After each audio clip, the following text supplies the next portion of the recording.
Friends, இந்த மருதாணி செடியோட வளர்ச்சியை பாருங்கள். நிறைய புது கிளைகள் வந்திருக்கு. ஏற்கனவே நான் தொட்டி மாற்றி வச்சேன். மருதாணி செடி 2 செடி வச்சேன். இன்னொரு செடி பாருங்கள்,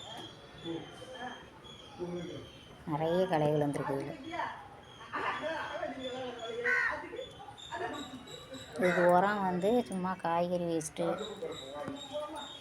அப்புறம் இந்த இது மண்புழு உரம், மோர், புளிச்ச மோர், தயிர், இது எல்லாமே நம்ம விட்டோம்னா செடி நல்லா தழுத்து வளரும்.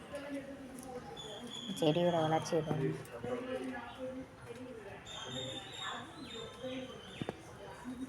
மருதாணி செடி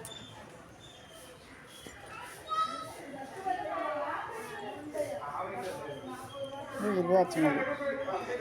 இருவாச்சி மல்லி நிறைய மொட்டுகள் பிடிச்சி வருது. மொட்டு வந்துருக்கு பாருங்க.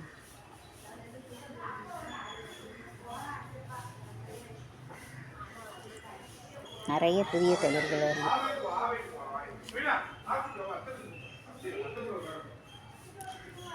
கீழே இருந்து